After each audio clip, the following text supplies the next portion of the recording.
ସଖା କେଶୀର ନିଧନରେ କଂସ ମର୍ମାହତ ହୋଇ ପଡ଼ିବାରୁ ମଲ୍ଲଗଣ ତାକୁ ପ୍ରବୋଧନା ଦେଇଛନ୍ତି। ସେ ରାମକୃଷ୍ଣଙ୍କୁ ମଥୁରାକୁ ଆଣିପାରିଲେ ସେମାନଙ୍କ ମୃତ୍ୟୁ ଅବଧାରିତ ହୋଇଯିବ। କଂସ ସାଙ୍ଗେ ସାଙ୍ଗେ ପଠାଇଛି ଅକ୍ରୁରଙ୍କୁ। ଅକ୍ରୁର ପ୍ରଭାତରୁ ଯାତ୍ରା କରିଛନ୍ତି। ଶ୍ରୀକୃଷ୍ଣଙ୍କ ଦର୍ଶନ ଆଶାରେ ମନ ତାଙ୍କର ପ୍ରଫୁଲ୍ଲ। ସେ ଚିନ୍ତା କରିଛନ୍ତି ଶ୍ରୀକୃଷ୍ଣ ତାଙ୍କର ସର୍ବଦର୍ଶୀ ଚକ୍ଷୁ ଦ୍ୱାରା ଅନ୍ତର ବାହାର ସବୁ ଦେଖିପାରନ୍ତି। ତେଣୁ ତାଙ୍କୁ କଂସଦୂତ ମନେକରି ଘୃଣା କରିବେ ନାହିଁ କି କୋପ କରିବେ ନାହିଁ। ଶୁକ ଉବାଚ କଂସର ଦୂତ ବୋଲି ମୋତେ କୋପ ନଥିବ କୃଷ୍ଣ ଚିତ୍ତେ। ସେ ତାହା ଅଛଇ ନା ଜାଣି ଯାହାର ନାମ ଅନ୍ତର୍ଯ୍ୟାମୀ। ସକଳ ଜନ୍ତୁ ହୃଦେ ଥାଇ ଭାବ ଭାବ ସେ ଜାଣଇ।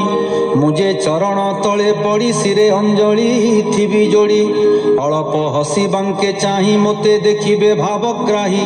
ତକ୍ଷଣେ ହୋଇବି ନିର୍ମଳ ଭୟ ଛାଡ଼ିଣ ରସେ ଭୋଳ। ଅତି ଉଷତେ ସୁଖ ପାଇ ବୋଲିବି କୃଷ୍ଣ ତ୍ରାହି ତ୍ରାହି। ମୁଁ ତାର ଜ୍ଞାତି ସହୋଦର ସୁହୃଦ ପଣେ ବ୍ୟବହାର।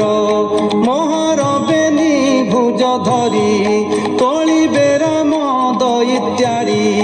ପବିତ୍ର ହୋଇ ବଇ ମୁହିଁ କୋଟିଏ ତୀର୍ଥ ପୁଣ୍ୟ ପାଇ। ନିକଟେ ଦେଖି ବ୍ରହ୍ମ ରାଶି ଛେଦି ବିକାଳ ଦଣ୍ଡ ପାଶି। କୃଷ୍ଣର ଅଙ୍ଗ ସଙ୍ଗ ପାଇ ଚାହିଁବି ଶିରେ କର ଦେଇ। ଦାସ ବତ୍ସଳ ନର ହରି ମୋତେ ଡାକିବେ ନାମ ଧରି।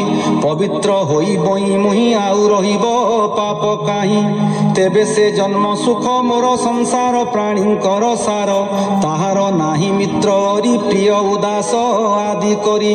ତଥାପି ଭକତର ହିତେ ଭଜଇ ସୁର ଦ୍ରୁମ ମୋତେ। ରୋହିଣୀ ସୁତ ଦେଖି ମୋତେ ବେଗେ କରିବେ କୋଳାଗ୍ରତେ। ଘରକୁ ନେଇ ମୋର ପାଶେ ବସିବେ ସୁହୃଦ ବିଶ୍ୱାସେ। ବନ୍ଧୁ କୁଶଳ ପଚାରିବେ ଜନ୍ମ ମରଣ ମୋ ନାସିବେ। କଂସ ବିଚାରି ଅଛି ଯାହା ଗୋବିନ୍ଦ ଜାଣନ୍ତି ନା ତାହା। ରଥ ବାହିଲା ଖରତର ଏମନ୍ତ କରିଣ ବିଚାର। ସତ୍ୟ ସ୍ୱରୂପ ଦାମୋଦର ହୃଦେ ଚିନ୍ତଇ ଚକ୍ରଧର। ଅସ୍ତ ହୋଇଲେ ଦିନକର ଗୋକୁଳେ ମିଳିଲା ଅକ୍ରୁର। ବାଟେ ଦେଖିଲା ବାଲି କୁଦ ପଡ଼ିଛି ଗୋବିନ୍ଦର ପାଦ। ଧ୍ୱଜ ଅଙ୍କୁଶ ପଦ୍ମ ଚିହ୍ନ ଦେଖି ସାନନ୍ଦ କଲା ମନ। ପୁଲକ ହେଲା ରୋମ ରାଜି ଅଶ୍ରୁ ଗଳଇ ଚକ୍ଷୁ ବୁଝି।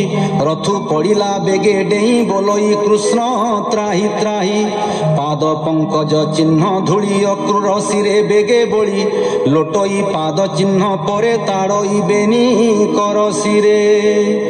ଅକ୍ରୁର ଥାଇ ନିଜ ଘରେ ଯାହା ଶୁଣିଛି କର୍ଣ୍ଣ ଦ୍ୱାରେ। ତାହାର ପାଦ ଚିହ୍ନ ପାଇ ଉଠିଣ ଆନନ୍ଦେ ନାଚଇ। ଆନନ୍ଦ ସାଗରେ ବୁଡ଼ିଲା ଦେହ ଜୀବନ ପାସରିଲା। ଏମନ୍ତେ ଖଣ୍ଡେ ଦୂର ଯାଇ ଅକ୍ରୁର ଦୂରୁ ଦେଲା ଚାହିଁ। ଦେଖିଲା ଗୋପାଳଙ୍କ ମେଳେ ଗୋରୁଏ ଅଛନ୍ତି ଗହଳେ। ଗାଈ ଦୁହନ୍ତି ଗୋପ ପୋଏ ଶବଦ ସମୁଦ୍ର ପରାଏ। କ୍ଷୀର ଢାଳନ୍ତି ଭାଣ୍ଡେ ନେଇ ପୁଣି ଦୁହନ୍ତି ଗୀତ ଗାଇ। ଯେ ଯାହା ଅନୁରୂପେ ରୂପ ଦେଖ ଇଏ କଇ ସ୍ୱରୂପ। କଙ୍କଣ ନୁପୁର ବାଜେଣି ବିବିଧ ଛନ୍ଦରେ କାଛେଣି। ମୟୂର ପୁଚ୍ଛ ଗୁଞ୍ଜ ଶିରେ ସୁରଙ୍ଗ ପାଦୁକା ପୟରେ। ଗୋରୁଙ୍କ ଲାଞ୍ଜ ଧୂଳି ସଙ୍ଗେ ଭୂଷଣ ଗୋପାଳଙ୍କ ଅଙ୍ଗେ। ଛନ୍ଦ ଦୌଡ଼ି ଧରି କରେ ବାଛୁରୀ ଛନ୍ଦନ୍ତି ସଧିରେ। ଶ୍ରବଣେ ସୋହଇ କୁଣ୍ଡଳ କଣ୍ଠେ ଲମ୍ବଇ ବନମାଳ।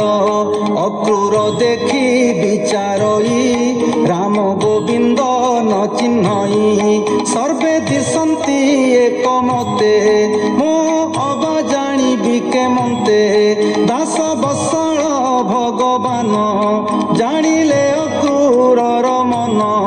ତକ୍ଷ क्षणे दिव्य रूप होई गाई दुहंती बेनी भाई धवल रूप राम काए कोटिए चंद्र सरी नोहे नीलपतनी कटी भरे रंग बसन पाग सिरे सिरे शपथ नाग फणी करे कंकण कंठे मणि कर्णे कुंडल रत्न सार निबिड़ सुरंग धर कृष्णे देखिला बाम पाखे गुंज मयूर पुच्छ शिखे नील जिमुत तनु सोहे कोटिए काम सरी नोहे श्रवणे मकर कुंडल हृदय लंबई बनमाल श्रीबस चिन्ह पीतबास रंग अधरे मंदहास रत्न कठाऊ पाद जुगे मणि मेखला कोटि भागे क्षीर कणिका नील देहे दिशंति नक्षत्र पराए